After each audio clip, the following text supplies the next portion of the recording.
Good morning, students. From today, we are going to start with our semester 5. In this semester, I am going to teach you the subject Advanced Manufacturing Processes. As you all know, by considering current pandemic situation, we will start our academic by using online platforms. Now, in this semester, we have a advanced manufacturing processes subject. In last semester already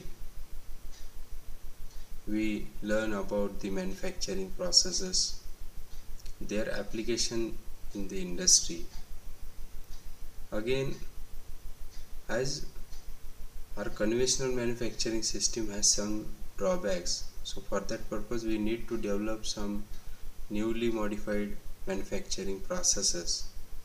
So that newly developed manufacturing processes we are going to understand through this subject. That's why the subject is Advanced Manufacturing Processes. Now, again, as per our curriculum, for every subject we have 6 different units. Same for the Advanced Manufacturing Processes, we have 6 different units. So unit number 1, non-conventional machining processes. Unit number 2, milling machines and the milling processes. Unit number 3, gear manufacturing.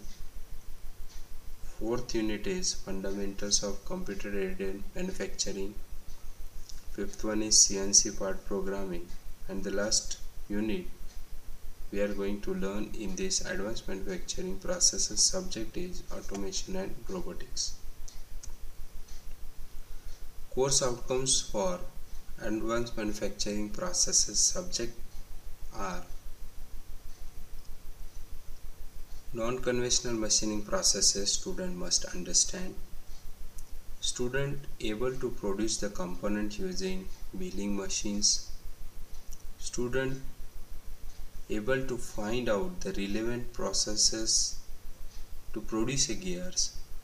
Maintain CNC machine to produce the components effectively. Students are able to prepare CNC part program for simple components, and student must able to maintain the functioning of automated equipment. So these are the course outcomes for our advanced manufacturing process subject. Now today we will start with our unit number 1, non-conventional machining processes.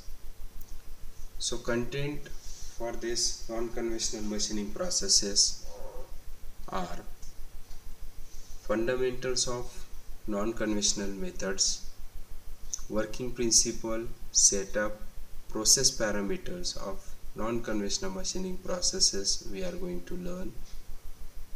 Also we are going to learn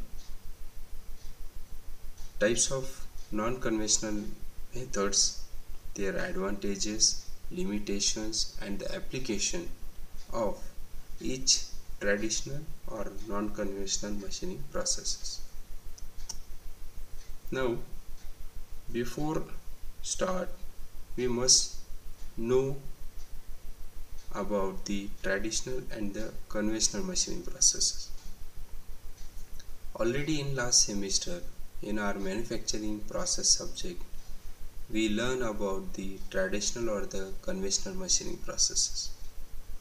As it is mentioned in presentation, the first line is before the start we must know, means traditional and the new developed non-traditional non-conventional method we must able to differentiate our manufacturing process on these two platforms.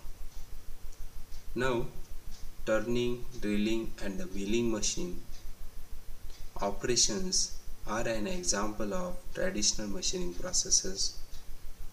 So it required tool which is harder than the workpiece to be machined.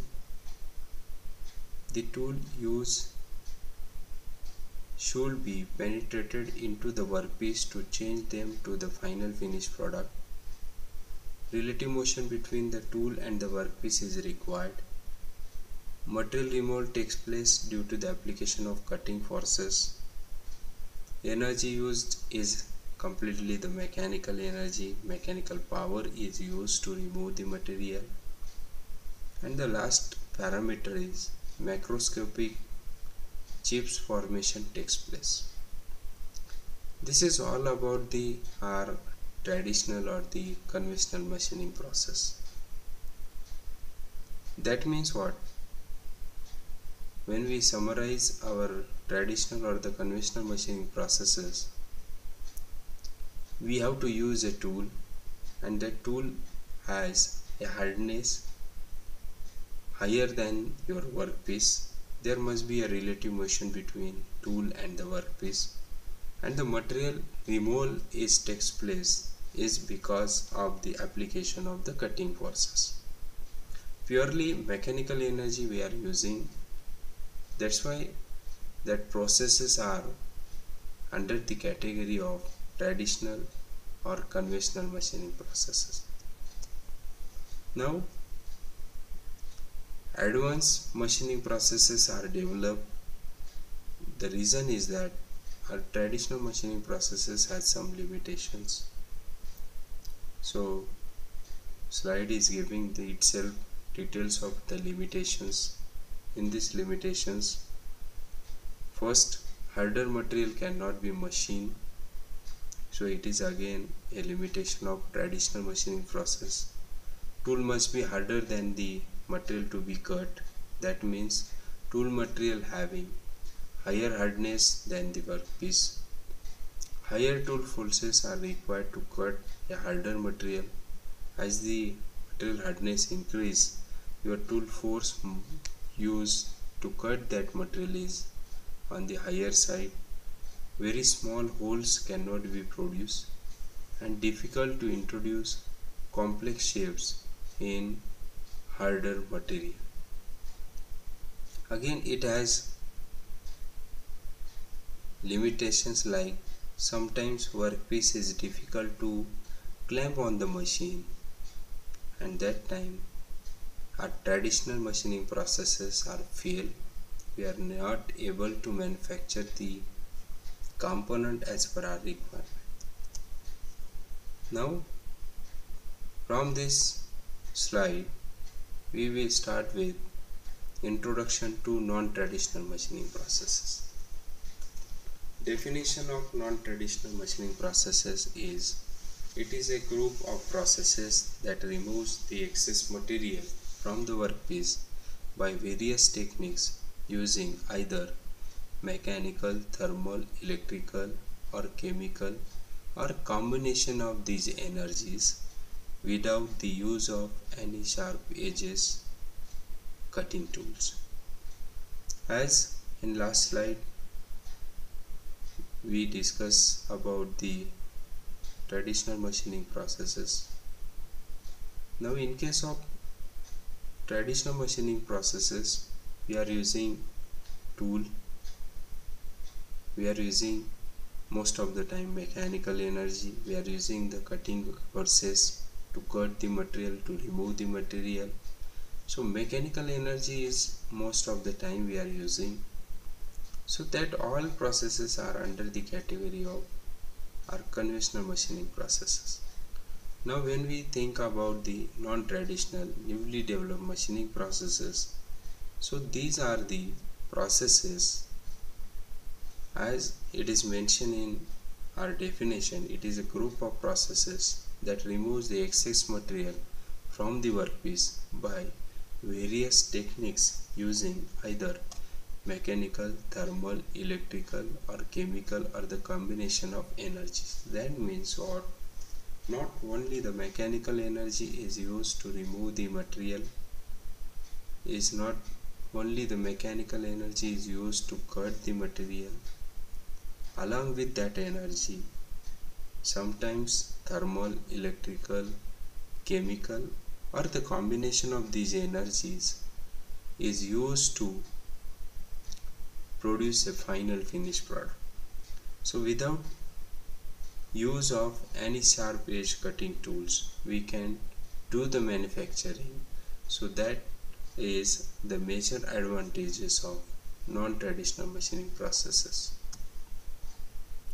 Now, what is the need of non-traditional machining processes?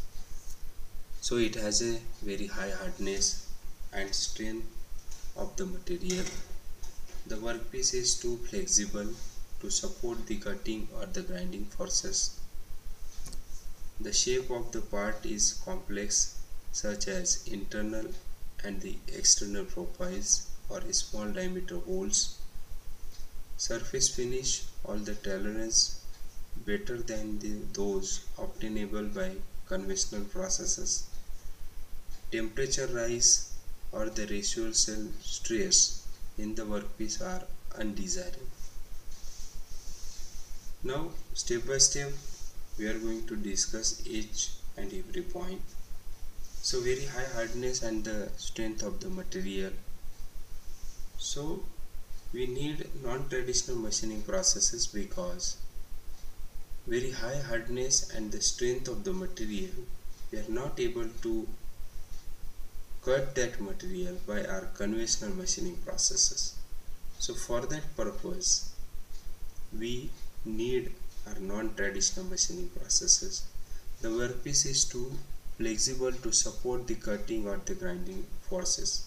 That means sometimes we are not able to mount our workpiece on the machine bed in conventional machining processes. The workpiece is too flexible to support that, and that support we are getting under non-traditional machining processes. Again, conventional machining processes are fail. The shape of the part is complex. That time we are not able to manufacture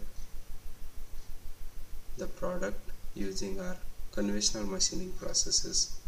When we think about the surface finish or the tolerances, we can obtain a better tolerances in non-traditional machining processes as compared to our conventional machining processes. Next, parameter is about the temperature rise and the residual stresses.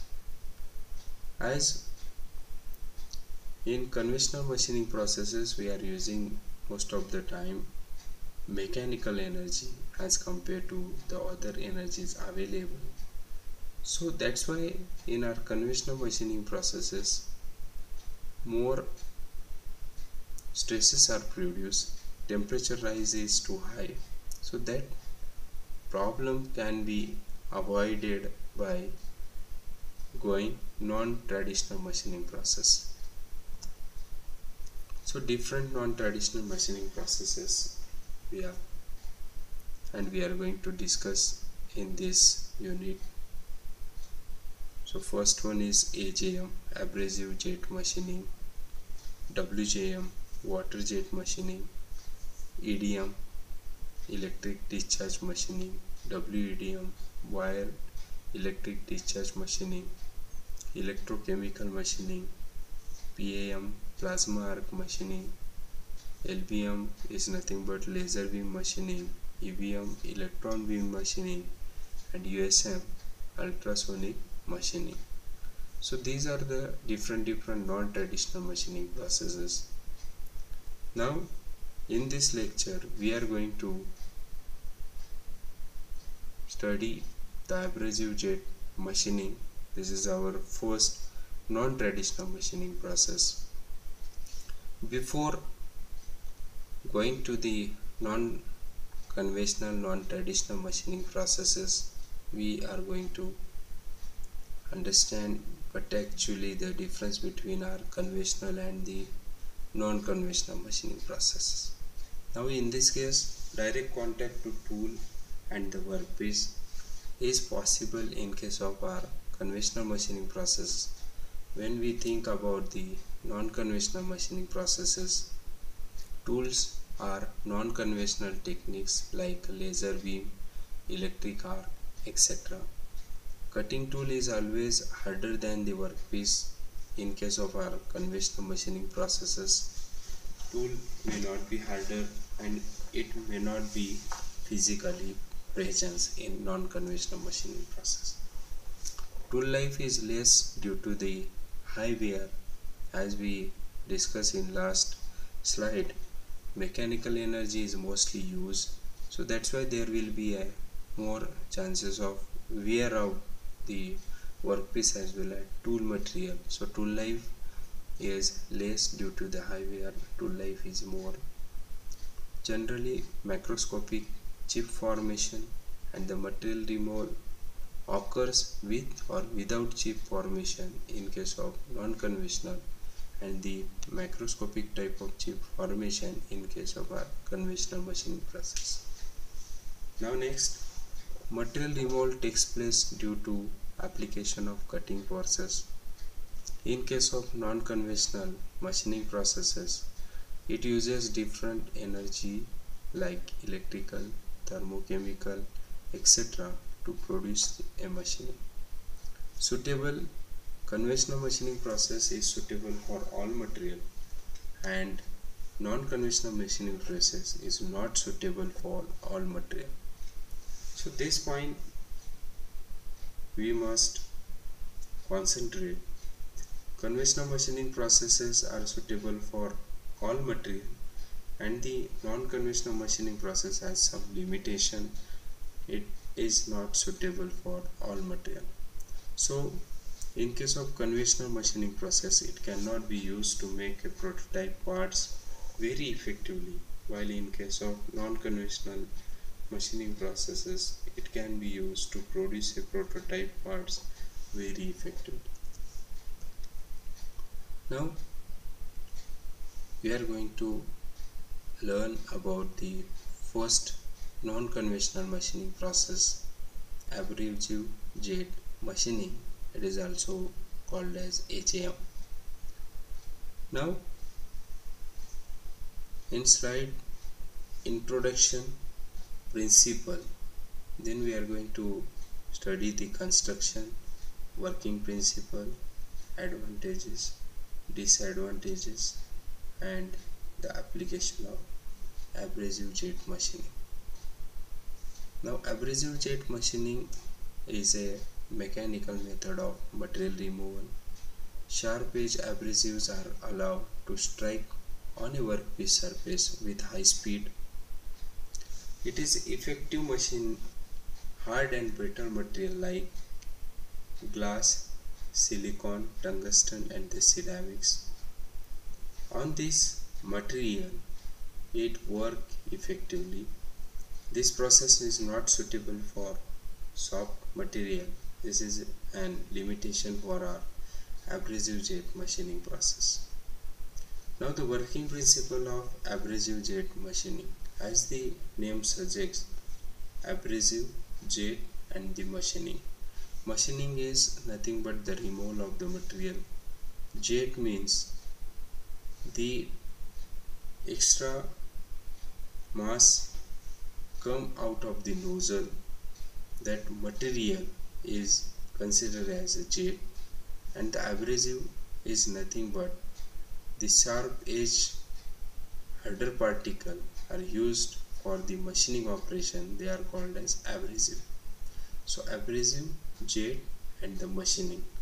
So it is nothing but a mixture of gas or air and the abrasive particles with high pressure is passed through the nozzle. The jet of mixtures coming out of the nozzle is allowed to strike on the workpiece to be machined. So this is what the principle of AJM, abrasive jet machining. In this case, mixture of gas or air and the abrasive particle with high pressure is passed through the nozzle. The jet mixture coming out through the nozzle is allowed to strike on the workpiece to be machined. Figure giving itself an introduction of abrasive jet machining. So it consists of gas supply, filters, powder supply and the mixers, pressure regulating valves, vibrators, food control valve, head holder, hood, nozzle, exhaust and the workpiece. So construction details we are going to understand. So it consists of a compressor, filter and the mixing chamber. Hopper, vibrator, nozzle, pressure gauge and the flow regulators are used. The nozzle is made up of hard material like a tungsten carbide. Abrasive used are aluminum oxide, silicon carbide or the sodium bicarbonate are the abrasive used for abrasive jet machining. The gases are commonly used are air, nitrogen and carbon dioxide. Hopper is placed above a mixing chamber for the feeding purpose. Vibrating devices are placed below the mixing chamber to vibrate the mixture of abrasive and the gas. As the figure is giving the idea of construction details and the use of every component in the system. Now in this case, pressure regulating valves are used to regulate the pressure.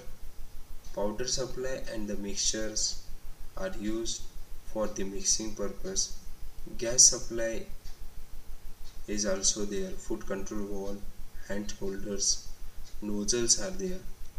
Wood are there for protection purpose. Exhaust are to remove the unwanted extra gases produced during the machining operation. Now working of abrasive jet machining. First, the dry air and the gas is filtered and then it is compressed by the compressor. A pressure gauge and the flow regulator controls the pressure and they regulate the flow of the compressed air. The compressed air enters into the mixing chamber where it is mixed with the abrasive particles and then further through the nozzle it will be forced on the workpiece. Now advantages of abrasive jet machining. So abrasive jet machining has a advantage. No heat is generated in a work, so it is suitable for heat sensitive material. No physical contact between tool and the work. So there is no physical contact between tool and the work. Thin and the fragile materials are also machined. Low investment in case of abrasive jet machining. Smooth surface finish we will get after abrasive jet machining operation. So it has some disadvantages like material removal rate is low, abrasive powder cannot be reused, and nozzle life is less and the maintenance of the nozzle is required continuously. So in this slide we are going to discuss the factors affecting the performance of abrasive jet machining. So basically 5 different factors are to be considered which make a major effect on the AGM process. So first one is abrasive grain size and its mass flow rate, mixing ratio, velocity of the abrasive particles, gas pressure and the nozzle tip distance.